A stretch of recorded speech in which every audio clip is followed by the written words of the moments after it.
Hey guys, Luna here, and we're back here with Hiveswap Friendsim. Now, we last left off with a cerulean flood and me meeting one of our old familiar faces. Now we're going to be doing Made and Broken. If you wish to see the introduction, always see the previous episode in the same volume. And we're going to go with this jade. Lynera Skalbi, I have no idea how to pronounce it, so you've had such good luck making friends lately that you feel almost popular, but at the same time you feel a strange sense of loneliness that new friendship doesn't seem to penetrate. Maybe being the only one of your species light years away from home is starting to catch up with you, or maybe you're starting to understand why the popular kids in the movies sometimes seem so sad. Suppose that makes sense. A number of trolls not like you, but do any of them truly know you? You wouldn't give to hang out with someone you would have a real history with, someone with whom you don't have to do any of the introductory dance of, yes, clearly I'm an alien. No, I don't know what's going on. Someone with whom you can reminisce about old times, someone you hung out with more than once. Right now, you're on the outskirts of town, and the rocky outcroppings surrounding you are familiar. You're pretty sure that the entrance to the Bronya caves is around here somewhere. So yeah, this is how we're being introduced to the other jade blood.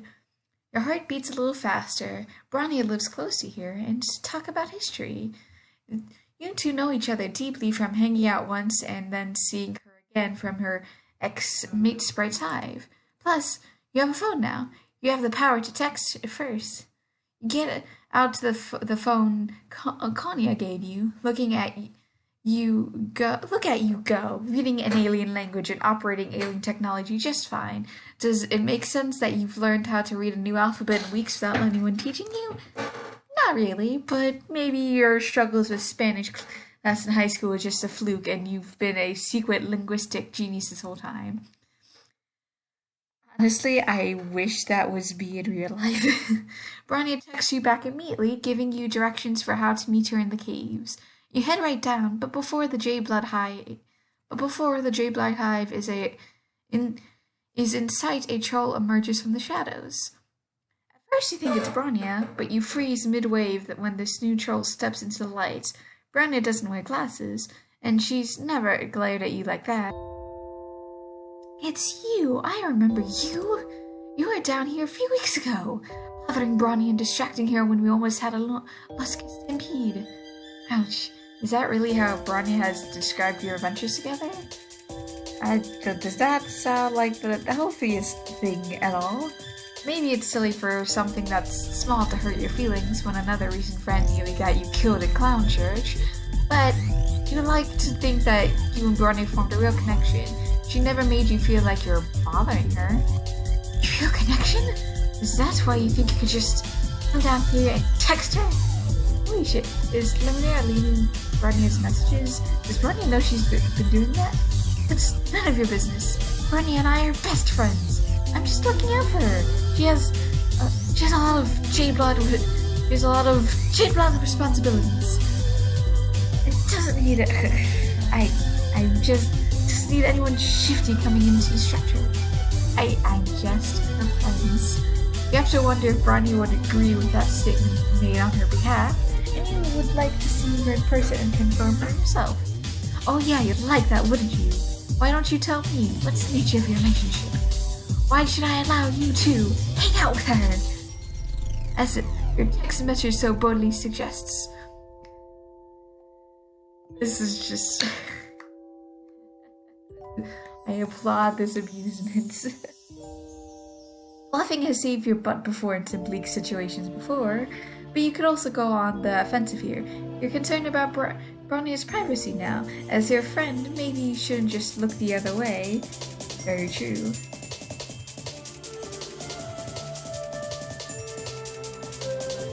To say, make wild claims about your friendship with Bronya to save yourself. You and Bronya go way back. If Luna is unfamiliar with history, it might be because your friendship with Bronya predates her. It definitely seems a little dangerous. And actually, part of why you texted her today was because your close friendship has recently been getting a little red, you could say. Bronya needed someone to step in and fill the hole in her blood push left by Edward, after all.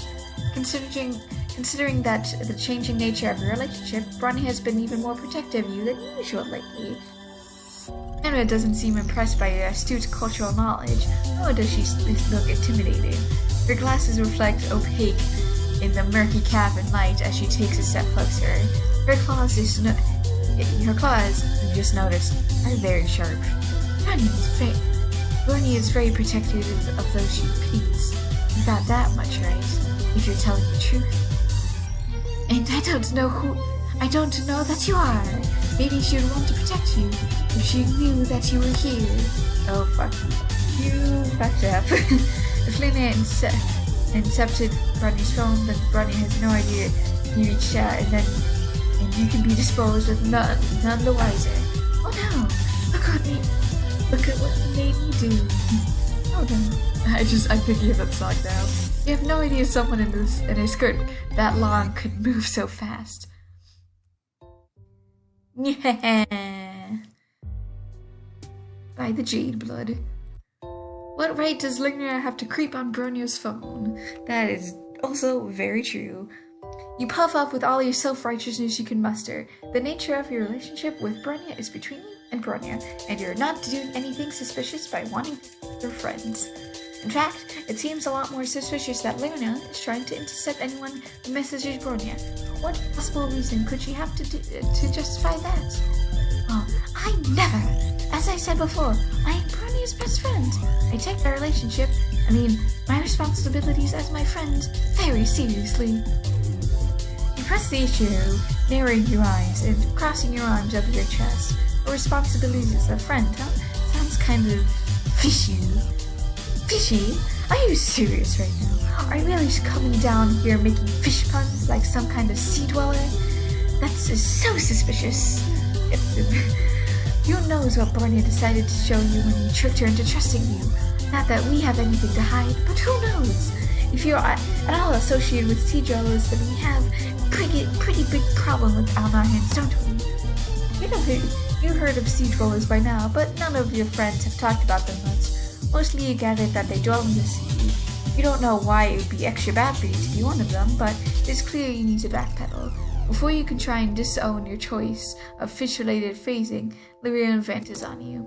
Obviously, I can't let you talk to Bronya now. You are way too suspicious. I think you and I should have a private conversation instead. At least your life is uneventful when you're unconscious.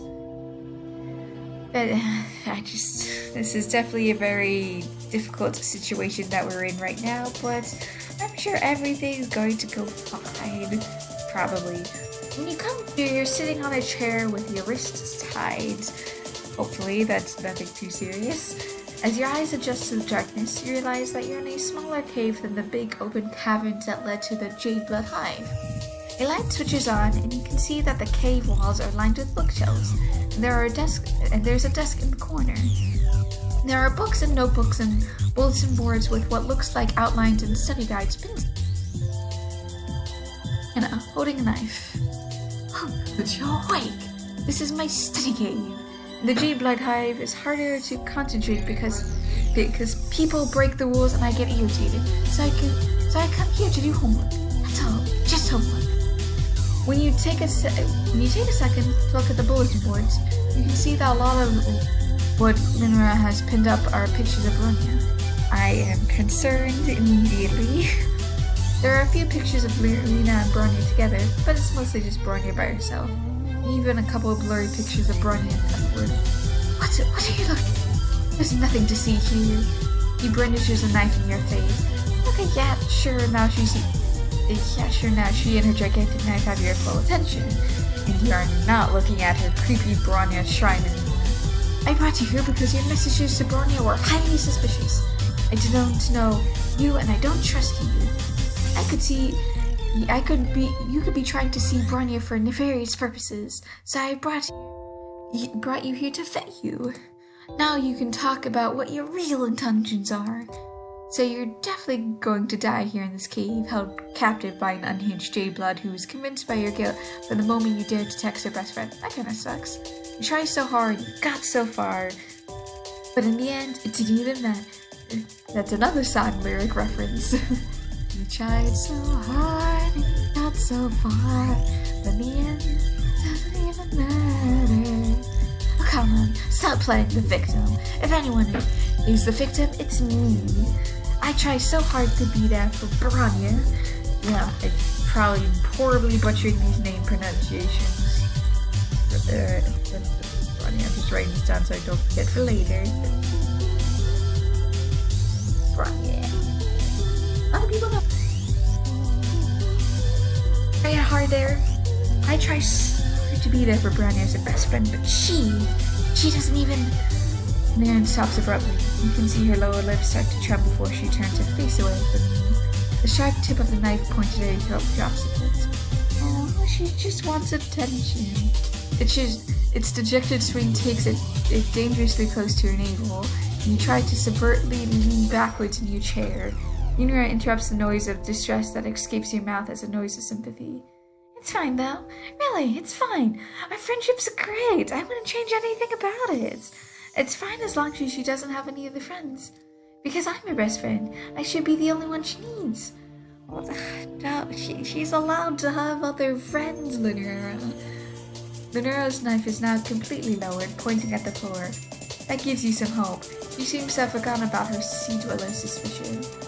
Maybe if you can keep her talking about Bronya, the whole stabbing notion can be taken off the table, and she might even let you go. If it's nothing too serious, because you rack your brain of all the knowledge of material relationship dynamics that you managed to compile during your time this planet. Best friends. They have a special word for that, right? You tell Lynera that you're sure Bronya doesn't need anyone else. If she and Bronya are Morales, then Lynera must be very special to her. What? Never said we were Morales. That's not even the quadrant that I wanted. Never mind that. How dare you make assumptions? Hello? Knife point again. Oh shit, all he meant was to say that you thought her relationship with Bronya was probably fine. You figured that they must be in a quadrant together because you're clearly saving it. You're bad. I get why you think that. It's probably so obvious that my feelings for her are very red. So very flush. So, Lynera hangs her head and her shoulders shake. Tears roll down her cheeks, dripping into her crisp shirt collar and nod to her jade green tie. You know I don't have a chance. She doesn't think of me that way. I'm her loyal friend and your second in command. That's all I would ever be to her, no matter what. Oh, friend. I tried to do a really good job at being her best friend, because what else can I do? If I'm her best friend, then at least I'm still in her life. At least I mean something to her. Maybe it's the fact that Lynera's knife hasn't come closer to you, close to any of your major arteries for a hot minute, or maybe it's the tears. Either way, you feel sympathy encroaching on the monopoly that abject terror has previously maintained in your brain's economy. I'm glad that at least you're trying to survive. You've acted as a verbal sounding board or a sympathetic ear for some of your other troll friends while they dealt with crises of various kinds. Stepping into the role of therapist for someone who's holding you hostage at knife point is a new one for you, but unfortunately it's not that much of a stretch. I am not surprised. It seems like young trolls on Lynera have to deal with these heavy life issues by themselves, feeling so alone that they are willing to turn to an alien stranger to help them work things out.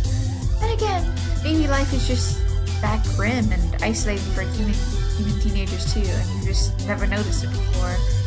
Maybe everyone's too mired in their own shit to look up and realize that every new beast fecal matter is waist high for everyone around them too. That is actually pretty true.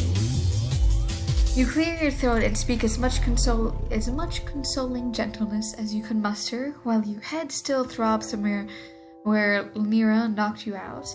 It seems like trying to be Bronya's best friend isn't making Lynera very happy. Of course it isn't making me happy.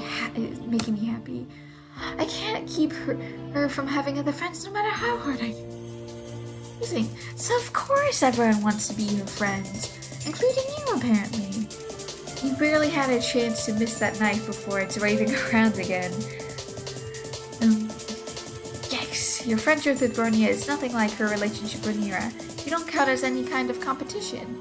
Bronya is one of many friends to you, and while you cherish her and support her endeavors, you appreciate the joy and fulfillment that can come from having many different friends instead of depending on a single person to meet all of your emotional needs. It sounds fake. Why would I ever want any friends besides Bronya? She's my whole world. Okay, but it seems like a painful world for Lynera to be relying on Bronya to be a whole world when Bronya isn't doing the same in return. Has Lynera ever talked to Bronya about this? No, never. I'm terrified to tell her how I feel.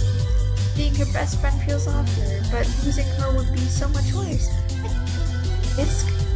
But if Lynera never talks to Bronya about her feelings, she would always be unhappy because she wants more. Even if she thinks that it's unlikely that Bronya feels the same way, maybe open communication. Well, that Lynera has a big heart or blood pressure and many fine qualities, and she doesn't deserve to be stuck in this unhappy, unrequited relationship purgatory forever. Wow, you think I have fine qualities? Yes, I do. You try very hard not to think about the glint of that knife. Sure, Lynera has positive qualities. She seems loyal, well-organized, and studious. Someone out there is going to want the same kind of closeness from her that Lynera is looking for. She owes it to herself to take actions that could lead to that happiness instead of being stuck in a sad situation forever. I don't know. Maybe you're right or maybe you're wrong. But I don't want to move on. Even if I know I should. I just want to be with Bronya forever. Oh, but baby, it's gotta be fine. Just talk to her. Lynera crumbles to the ground, dropping the knife and sobbing into her hands. It's hard to watch someone in this much duress and not want to help them. On the other hand, her misery has distracted her, and this might be your only chance to try and escape.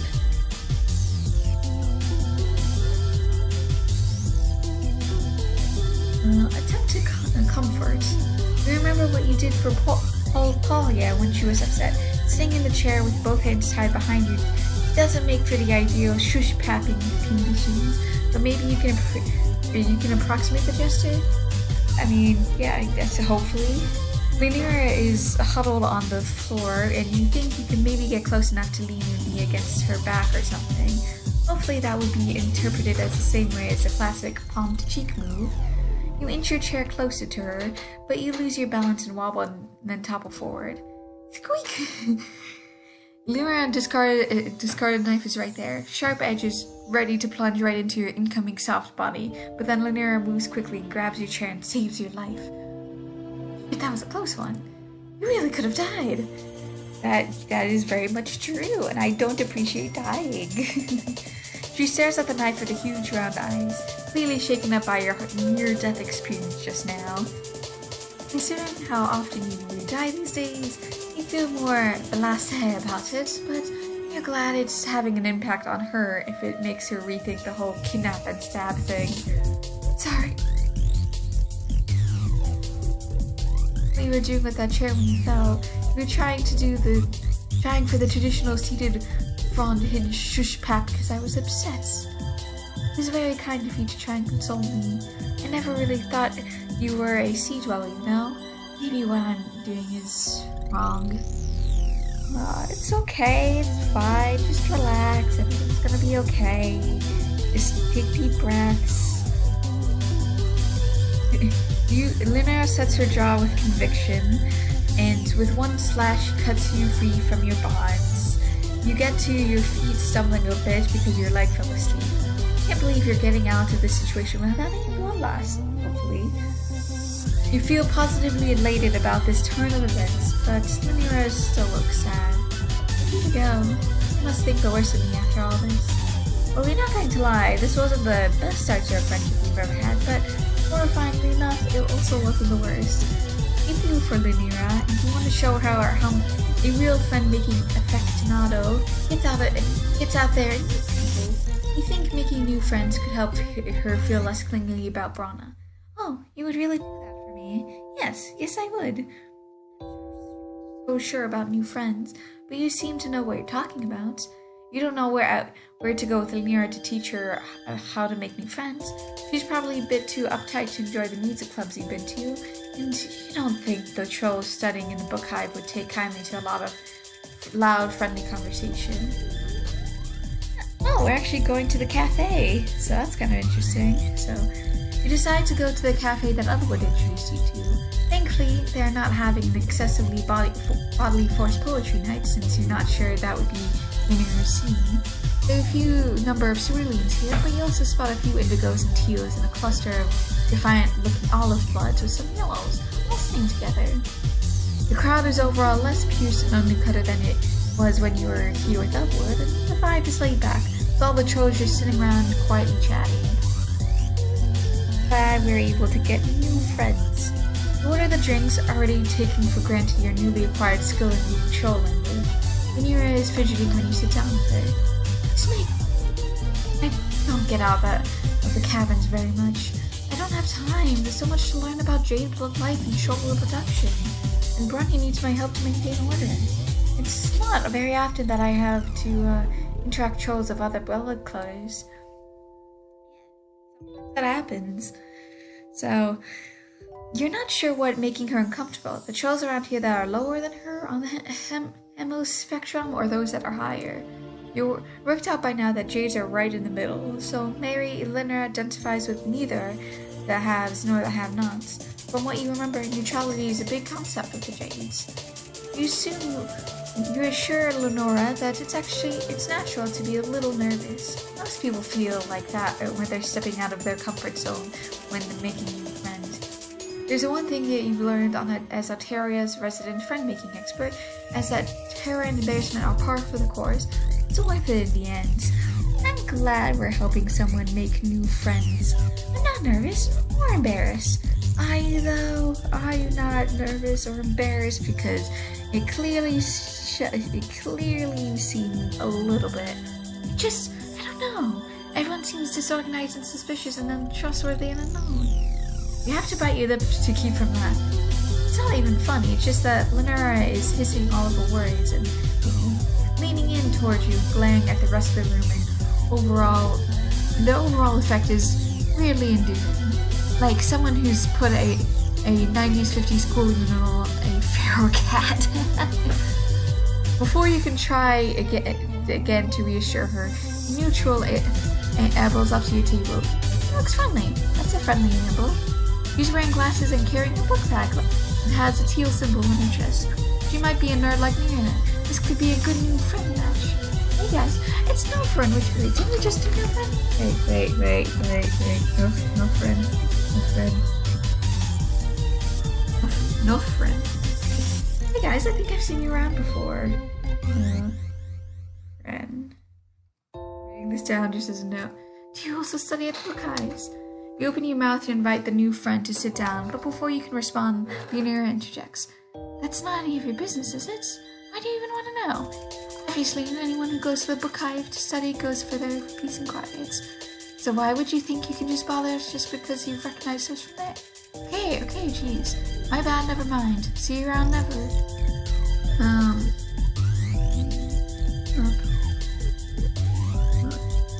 Let's make a little note. And just like that, a golden opportunity for friendship is gone in a puff of smoke. What was Lynera thinking, being so rude? Doesn't she want to learn how to make friends? Yes, doesn't she want to learn? I changed my mind, okay? There's no way I could be friends with any of the people here. I don't know them. It's not like I know you.